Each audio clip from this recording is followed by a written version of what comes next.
Hola, bienvenidos mis queridos Agentpreneurs. Hoy tenemos el honor de tener aquí como invitado a nuestro gran amigo Guillermo Terán.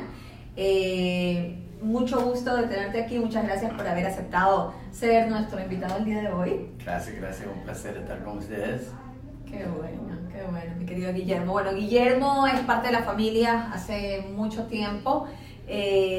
Como ustedes saben, pues esta entrevista es un poco informal, así que vamos a llevarla para que nuestros queridos agentes sepan cuál ha sido tu trayectoria. Yo creo que tienes muchísimas cosas que enseñarles, cosas que puedes darles como consejo, como ayuda a lo que ellos pueden hacer para pues llegar a lograr lo que tú has logrado hasta este momento. Cuéntame un poquito de tu trayectoria, cuéntame cuánto tiempo llevas con tu licencia, cuándo empezaste, qué te motivó a sacar la licencia de real estate. Obviamente vienes de una familia que está en este negocio desde hace mucho tiempo. Crecí, ¿verdad? En esta oficina, la oficina que era City International, entonces obviamente en aquellos tiempos con el management estábamos muy apegados a lo que era real estate. En aquellos tiempos me acuerdo que mi mamá tenía los libros que tenía que buscar y entonces pues siempre hubo un interés de la parte de real estate. Yo me gradué de high school, antes de ir a college saqué mi licencia. O sea, yo tengo como 33 años con mi licencia. Y después que terminé la universidad, ¿verdad? Comencé el primer trabajo, me fui a trabajar a Century 21. Mi papá me dice, vean, trata de ver cómo trabajan otras compañías para ver qué puedes absorber y traerlo para acá. Entonces mi primera experiencia fue con Century 21, muy interesante. Y en aquel momento se llamaba City International, no era Vanti, y era una oficina pequeña, más dirigida, ¿verdad? Como un boutique brokerage, ¿verdad? Entonces no teníamos entrenamiento, lo que tiene hoy en día Vanti, no había Vanti University, no había, ya Century One tenía ese tipo de cosas y aprendimos bastante de lo que es eso. Y después me vine para aquí, para esta parte. Y nosotros pues somos nicaragüenses y en 90 mi familia apoyó bastante en el cambio de gobierno. Y cuando hubo el cambio de gobierno, mi papá decidió regresar y siendo yo el hermano mayor de cuatro hermanos, ¿verdad? Me acuerdo que mi papá me dice, ve, no es lógico que tú sos nicaragüense y tenés que regresar a tu país donde tú tienes que agarrar todo lo que has aprendido y a desarrollar y contribuir a lo que es el desarrollo de su país. Entonces regresé a Nicaragua. Ya en Recansado me fue muy bien, me destaqué en muchas ciertas cosas, ¿verdad? Mi logro más grande ya fue que me independicé de mi familia y monté lo que llama Harley Davidson. Tenía el dealership de Harley Davidson, etc. Entonces siempre he estado como que en ventas, ¿no? Regresando de vuelta hace 5 años acá. Ya, entonces esos 5 años de que he estado aquí, pues obviamente todo ha cambiado. Me costó un poquito, ¿verdad? Enchuflarme de vuelta. Te voy a parar ahí un momentico porque justamente recuerdo claramente cuando regresaste y empezaste a hacer los cursos de Avanti Way. Sí. Y recuerdo que estabas sentado en primera fila desde las 9 de la mañana hasta la hora que terminaban los cursos, una época en que los cursos los teníamos durante un mes presenciales aquí en la oficina, y los hiciste absolutamente todos. Pregunta va por el lado de, teniendo tantos años la licencia, es como que volviste a empezar de nuevo. Sí, mira, siempre se vuelve a empezar y yo lo que veo es cada vez que tomas un curso, aunque sea repetitivo, siempre le ves otro ángulo. Entonces siempre vas aprendiendo y siempre vas a entender, ¿verdad? Entonces el mercado de real estate también ha venido cambiando. Claro. O sea, ha venido cambiando, etcétera, ¿no? Y es, a ciertas cosas es lo mismo en muchas cosas, ¿verdad? Pero sí la manera de ver las propiedades, la manera de sacar la información, mismo Avanti con el AVIS, el AV1, el AV2, hay un montón de diferencias de cosas. Entonces, una de las cosas es tratar de maximizar los equipos que tenemos que cuesta, porque muchas veces te preparas mucho, pero no tenés clientes. Exacto. Entonces, cuando tenés el cliente, cuando vas a ocupar lo que te preparaste. Entonces, es algo interesante que la gente tiene que conjugar a ver cómo, porque mucho entrenamiento y no estando en la calle, porque los primeros días me acuerdo que hacía eso todo el tiempo, pero un momento que tú dices, bueno, tengo que hacer plata, tengo que trabajar, entonces es una manera que uno va conjugando, ¿no? yo después de todo eso, ¿verdad? Cuando comencé a ver todas prácticamente qué puedo hacer, ¿verdad? Viendo bien, real estate para mí tiene dos componentes muy fuertes. Uno es un buyer's agent y el otro es el listing agent. Son dos campos relativamente muy diferentes, porque si hablamos de la parte del listing, una cosa es conseguir un listing, tocar puertas hasta que te llegues al listing presentation y que te den el listing. La otra parte es cómo tú le das servicio al listing, servicing the listing, que podemos decir. Eso es otro mundo, ¿verdad? Cómo vas a ir tú a todos los showings, cómo vas a recibir a los que vienen, va a dejar que la gente hable con su cliente, o te vas a meter a apoyar. Entonces, algo que ha venido, ¿verdad? Interesante. Yo descubrí, yo soy una persona de personas, me gusta de ver las caras a cara, etcétera, ¿no? Entonces, me he desarrollado más como un listing agent, porque yo pues, ahí me siento más cómodo. Ya, en la parte del buyer's agent sí hago buyers, etcétera, pero el buyer's agent si es un inversionista es puro número. Entonces no hay feeling, no hay emoción, no hay nada que hablar, ¿verdad? Y lidiando con buyers también, personalmente, ¿verdad? La parte emocional también, un poquito conseguir el deal, etcétera. Y te das cuenta, pues, como un tema, ¿verdad?, muy interesante, hoy en día la tecnología, ¿verdad?, que está existiendo como Zillow, etcétera, te encuentras con compradores que saben más que ti. Que eso, la verdad que mira, hoy en día, ¿verdad?, todas las encuestas que se han hecho, o sea, yo me gradué de mercadeo y psicología, ¿no? Entonces me gusta saber, pero todas las encuestas terminan que la gente todavía quiere lidiar con de cara a cara, porque quieren tener un realtor, pues, que alguien te represente.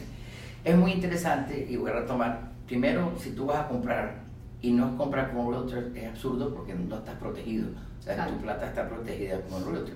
Segundo, una de mis cosas cuando la gente habla, dice, mira, es como que tú vayas a un divorcio, alguien tiene que representar a ambas partes, o sea, cada parte tiene que ser representada, porque obviamente que esta parte va a buscar sus intereses y estos sus intereses. Si vos pones el mismo abogado en que ustedes se lleven de acuerdo, bueno, no va a velar por tus intereses, tal vez tú ves eso razonable y no es lo correcto. Entonces, en ese ángulo, ¿verdad?, logro captar, porque la realidad es que te vas a encontrar, y sobre todo cuando es una familia y hay un niño que es como millennium o es joven, entonces él ya está hablando ahí, o sea, no han ni terminado de decir esta casa fue, y la vendieron en tanto, entonces, pero irse adaptando. En la parte del listing, es un poquito más diferente, la práctica es más suave, ¿cómo estás? ¿Te gusta la casa?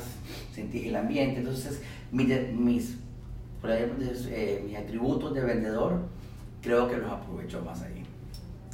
Volviendo un poquito al tema anterior, y definitivamente tú te has desarrollado más en la parte de los listings, vamos a llegar a ese punto, pero Guillermo es uno de los agentes que recomenzó su carrera hace 5 años atrás, y recomenzaste tocando puertas.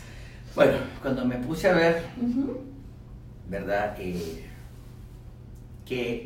¿sabes cuáles eran mis opciones? Porque para todo, pues mira, a un realtor nuevo, si no te das cuenta, si no te pones las pilas, vas a invertir un montón de plata. O sea, gastan como $4,000 a $5,000 el primer año, porque vienen y entonces necesito un coach, pago Zillow, pago leads, o sea, hay un montón de cosas y la plata se te va. Entonces uno no sabe y no hay que te diga, pues, porque todas trabajan y todas no trabajan, entonces lo más barato en ese momento para mí era tocar puertas. Extrañamente, acá me recuerdo, mi primer trabajo fue vendiendo suscripciones del Miami Herald, que era tocando puertas, ¿verdad? Entonces, comencé tocando puertas. La otra cosa es que en este negocio muchas veces estás bien ocupado y de repente no tienes nada que hacer. Y entonces eso te causa una ansiedad que yo me la quito caminando, pues, tocando puertas. Y a través de tocar puertas logré desarrollar un sistema, ¿verdad? Hoy tengo un sistema que le digo yo Roadmap to Door Knocking, que estoy en un proceso de escribir un libro para dejarlo todo listo, ¿verdad? Que te lleva de la mano de la primera vez que vas a tocar puertas, qué es lo que vas a decir, la segunda vez, y las expectativas que tienen, porque realmente tocar puertas es como un arte. Claro. y no vas a recibir, mucha gente se confunde, creen que van a tocar la puerta y la primera vez que alguien te abre la puerta, generalmente lo que tenés son 10 segundos para causar una mini impresión. Claro. Porque o sea, tú haces la puerta, estoy cocinando, o sea, ¿qué me estás vendiendo? Entonces yo creé, o sea, aparte que en eso fue con Ricky Pearson, de la con Pearson Media, y comenzamos a desarrollar diferentes papeles, diferentes tamaños, hasta que llegamos a un formato que creemos que es el que, o sea, que es el que más ha funcionado. ¿Y por qué digo que es el más funcionado? Porque cuando yo iba a Listing Presentation, te lo encontrabas en la mesa, como en el coffee table, etc. Porque para tocar puertas hay hangers, hay gente que pone su tarjeta con hule, pero eso lo bota la gente, pues generalmente no lo aprecian. Entonces fuimos desarrollando una pieza que era cuando tocas la primera vez, quién soy yo, o sea, cuentas un poquito de tú, etc. Y entonces comencé puliendo la obra, cómo vestirse, ¿verdad? Porque, oye, cómo vestirse, ¿verdad? Es importante, porque la reacción al principio salía interesantemente vestido como a trabajo, y la reacción era más fría, era como que estaba vendiendo. Cuando comencé a salir con ropa de gimnasio, pues como gym clothes, como que, ¿verdad? La gente es más flexible, porque lo que están vendiendo es que tú eres parte del que tú vives en el reparto, claro. O sea, I'm your neighbor y quiero practicar contigo, etcétera, ¿no? Entonces fui viendo cómo las reacciones que había, por ejemplo, veamos, o sea, uno comienza con Who We Are, después tocas puertas, si agarras un listing, que sería lo excelente, haces tu chest listed, ¿verdad? Tu open houses, ¿verdad?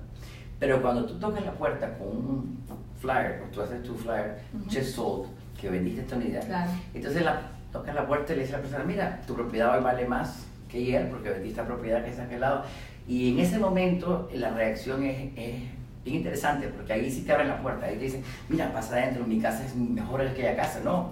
Entonces la integración que se vuelve ahí es interesante, ¿verdad? Y bonito. Entonces eso de door knocking para mí ha sido mi base, ¿verdad? Y yo te puedo decir, yo llevo, creo que son 60 y algo transacciones, 50 rentas, ya en los últimos 5 años que he venido.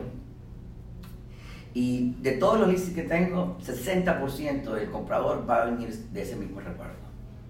Viene de una persona que conoce que alguien quiere vivir. Entonces, de ahí sale. O sea, es interesante cómo, entonces, el fruto que ha venido, y para mí eso me ha...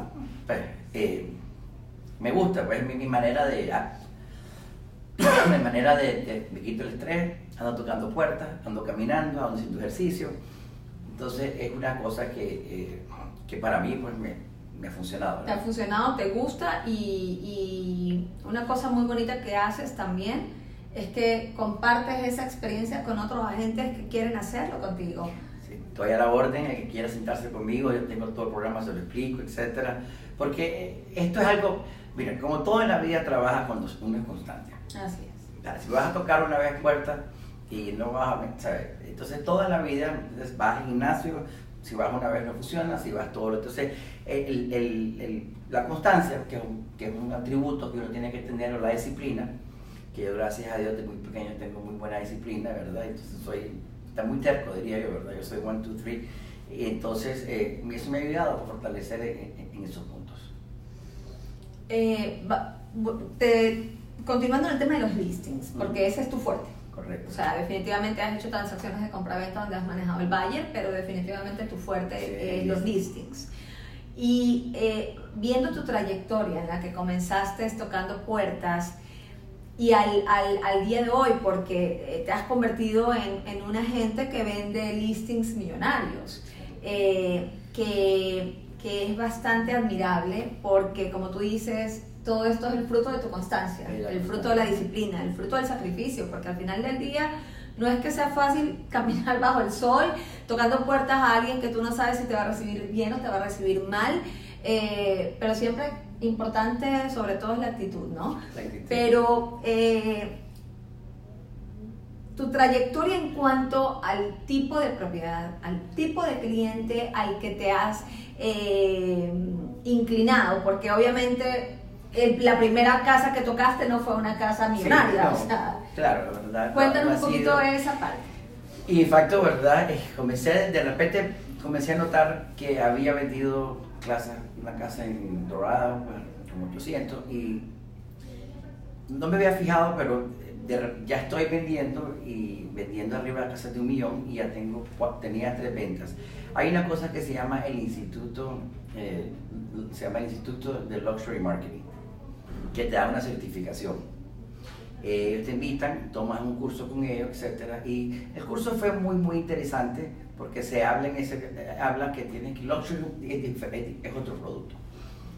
Los clientes que piensan diferente, etc. Y obviamente el sistema de mercadeo también es diferente. Pero me llamó la atención que me llamaron, me invitaron y me dieron el certificado que es cuando tú tienes 3 ventas arriba de $1 millón en menos de 6 meses, te dan un seal de approval que uno pues puede como, que el que sabe, que uno puede uno ponerse.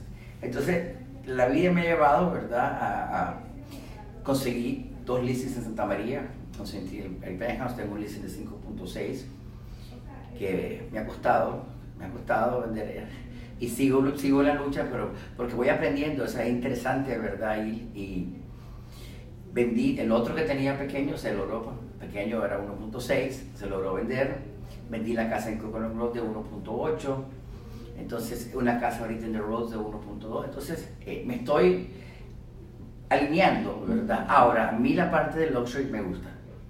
A mí me gusta, ¿verdad? El high-end, el luxury, me gusta, o sea, me atrae a ese tipo de cosas, ¿sabes? Yo en Nicaragua cuando hice los Harley Davidson, ¿verdad?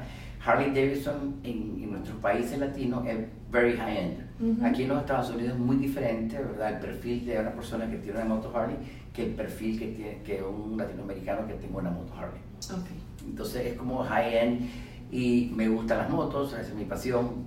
Yo hago motos también, ¿verdad? Bike builder, entonces tengo motos, etc. Y ando con un montón de gente, ¿verdad? De ese rumor. Ahora, al principio me dio hasta pena, no pena diría, no tenía la confianza de acercarme ya, o sea, yo soy el primero de que dejarme agarrar experiencia.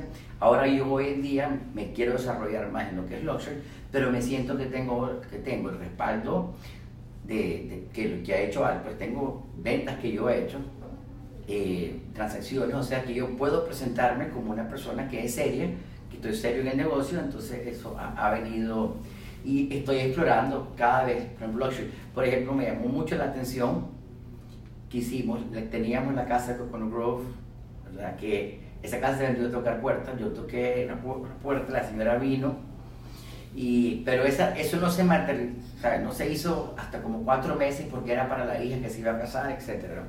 Pero esa casa, estábamos en tiempo de arbazo, y para hacer un open house, etc., ¿qué hacíamos? De repente me llama una compañía que hoy a mí soy muy amigos de ellos, y ellos hicieron un art gallery en la casa. Y en facto, yo pensaba que iba a ser algo pequeño, ¿no? De repente llega esta gente, o sea, ponen cuadros por todos lados, para leer parking, champán, o sea, llegaron como 300 personas. O sea, cuando Enrique, mi hermano, llega todavía, ¿qué es esto? Y el flujo que tuvo, ¿verdad? Obviamente que esta gente después quitaron los cuadros y pintaron toda la casa, ¿verdad? Y fue una cosa muy interesante, ¿verdad? Hacer cosas que el comprador no salió de ahí, no creo que salió de ahí, pero me expuso a mí a dar mi tarjeta en frente de personas que están en otro nivel, entonces he venido, ¿verdad? Desde ese punto de vista tratando de... O sea, tú dirías que uno tiene que aprovechar todas las oportunidades porque no sabes esas oportunidades, como en el caso de la galería de arte que pusieron en el listing, que el buyer no salió de ahí directamente, pero que te puede dar muchos más negocios, ¿no? Sí, mira, poquito de mi background. Yo trabajé con Procter con Gillette y después lo compró Procter & Gamble. Y esos sistemas de compañía son mucho de tu plan anual, o sea, una serie, son bien rígidos y ponen una serie de cosas, ¿no? que son interesantes y funcionan. Realmente el que sabe dónde quiere ir. Hoy en día, mi vida yo me he vuelto muy religioso. Voy a misa todos los días y en esa misa yo pido que Dios que tenga los ojos para ver a dónde Dios me va a llevar. Y trato de estar abierto, o sea, no encerrarme en hacia dónde voy, pues, porque de repente uno cree que está haciendo algo, ¿sabes? Que va a ser luxury. Me gustaría el luxury, pero puede ser que de repente... Pero voy abierto y mi filosofía, uno trata de... O sea, yo hice un deal comercial, vendimos una bodega de $2.2 millones cerca de aquí. no sabía nada comercial. Fue una experiencia muy dolorosa porque el cierre fue un año y un mes. El nivel de trabajo que se le metió a eso, pero ya probé. Entonces, probando diferentes, ¿verdad? Esto es lo que más me gusta, pero igual sigo tocando mis puertas pequeños, etcétera, ¿verdad? Y una ironía, me he encontrado que a los niveles bajos, no digamos bajos, pero a los niveles normales, casas de $300,000, $400,000, te encuentras con el comprador o con clientes con un poquito más de ignorancia. O sea, que ellos tienen más preguntas, ellos quieren ver cómo son los procesos. O sea, esto se requiere más de otro tipo, de verdad, y obviamente son más como hasta desconfiados. Cuando subimos al high-end, lo que te encuentras es capricho. ¿Sabes? Ahí no hablan de precio. Algo que me pasó que me llamó la atención es, yo le vendí a la FICE, que es un banco, ¿verdad?, en Nicaragua, sus nuevas oficinas aquí en Miami. El señor se sienta con nosotros, habla, etcétera, etcétera. Le vamos a enseñar y de repente él dice, pero la cosa, lo llevo yo, o sea, no habíamos escuchado bien, o sea, en ese momento la idea era venderle algo más grande que él tuviera y se pagara todo. Pero cuando yo estaba, yo veo que de repente lo llevo a un edificio que yo había visto, me había acordado, lo llevé, él se bajó del carro y dice, esto es lo que quiero comprar. Y yo me acuerdo que esta persona, siendo el presidente del banco, mi mujer literalmente se murió de risa porque yo me preparé el día anterior con todas las preguntas porque dije, este tipo me va a desglosar, me va a decir pie cuadrado esto. El señor, Seba, yo el precio, me gusta el precio, vamos a ofrecerle tanto. Y no lo va a ver, no, pues si lo voy a hacer torciendo de vuelta. Pero o sea, increíble, ¿sabes? Entonces al high-end también esta gente sabe lo que le gusta, they're very sure, o sea, tengo otra historia interesante, ¿verdad? El Santa María, el apartamento grande, recibimos un contrato, los ponemos de acuerdo en el precio y de repente el comprador quiere todos los muebles. Y entonces el dilema de los muebles, back and forth, terminamos porque vengo y le digo al señor, bueno, ¿por qué querés los muebles? Bueno, no tiene lógica, ¿sabes? Obviamente que en el apartamento había muebles caros, obviamente ahí había $1.8 millones en muebles, pero los muebles fueron, los valores se devalúan. Se deprecian, claro. Entonces, el hombre, ¿sabes?, tratando de entender, me dice él que, bueno, si nosotros sacábamos los muebles de la propiedad y la propiedad perdía su fin, tenía cierta lógica porque eran muebles especiales, o sea, los tonos de los sofás iban, bueno. Entonces logré convencer todavía a mi cliente que entregara casi el 80% de los muebles. Pero tristemente lo quedamos pegados con la mesa. La mesa del dining room que ellos tenían era un valor sentimental para el seller, si no la vendo, el otro le dice y se pusieron, o sea, se pusieron de una manera que no vi cómo terco los dos, o lo quiero todo o no me das esto y lo otro. Entonces son situaciones porque estás lidiando con a ese high-end, tal vez no tiene que vender, pues, vendo si me parece. Bueno, claro.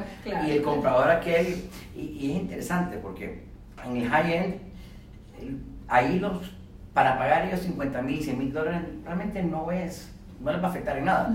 Es más bien el ego de ellos de negociar bien, que negocié, ¿sabes?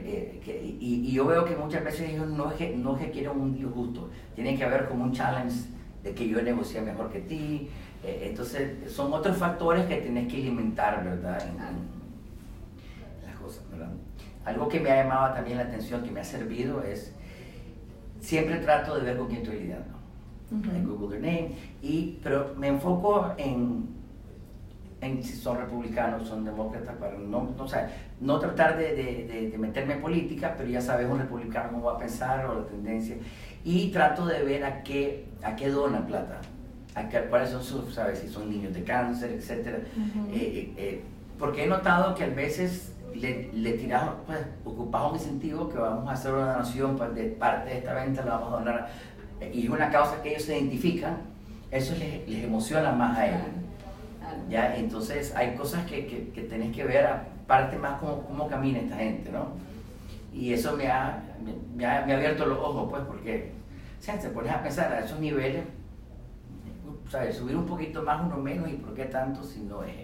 Pero eso es muy interesante, porque eso aplica quizás a no solo a esos niveles, o sea, el hecho y bueno, en parte tienes una ventaja porque pues tienes tu título en psicología también, pero el saber entender al cliente, sin importar si es un high-end o no lo es, el saber entender, el saber ser empático con el cliente, puede ayudarte muchísimo a que el cliente cree un canal de confianza contigo y se cree una relación en la cual quizás no vas a hacer una transacción, quizás vas a hacer muchas más transacciones con esa persona o esa persona te va a referir y al final del día este negocio se convierte en un negocio de referido, ¿no?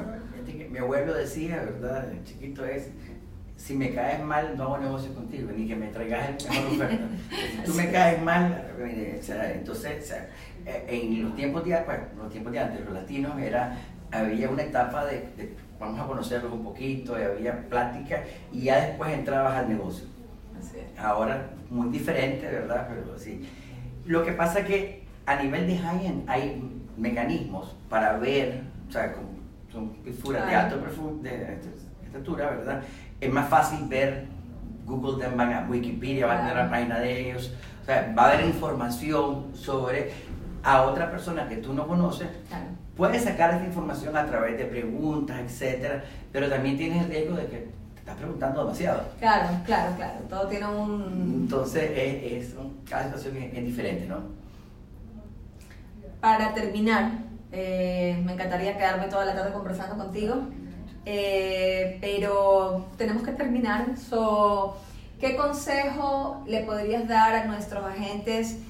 No solo los que estén comenzando, porque todavía no tienen bien definido hacia dónde quieren dirigirse, sino a los que ya tienen claro a dónde quieren dirigirse y quieren llegar a hacer, por ejemplo, lo que tú estás haciendo.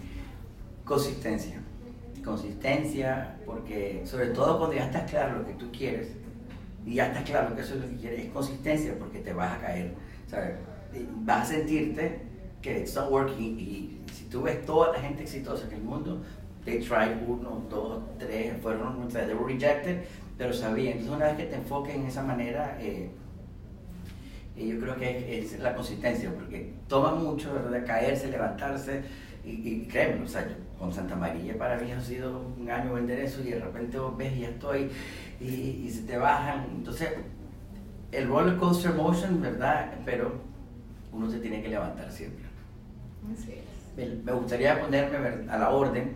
O sea, yo he trabajado en equipo con todo el mundo. O sea, yo tengo, si te pones a ver, todas las personas que han ido door knocking conmigo, me pongo en la orden, si quieren tocar puertas, si tienen un listing, etcétera. O sea, yo soy una persona de persona. Yo me considero un people's person, ¿verdad? Me gusta platicar, me gusta, o sea, en que la cosa o lo que se hace no funciona, para mí uno siempre aprende algo. So, por algo se hacen las cosas and you learn something, ¿no? Y he trabajado con bastantes personas, ¿verdad? Que quieran trabajar, uno pues trato, ¿verdad? Y siempre estoy accesible, ¿verdad? Yo sé que a veces me siento un poquito, o sea, yo he notado también aquí en esta oficina, aquí hay varias culturas.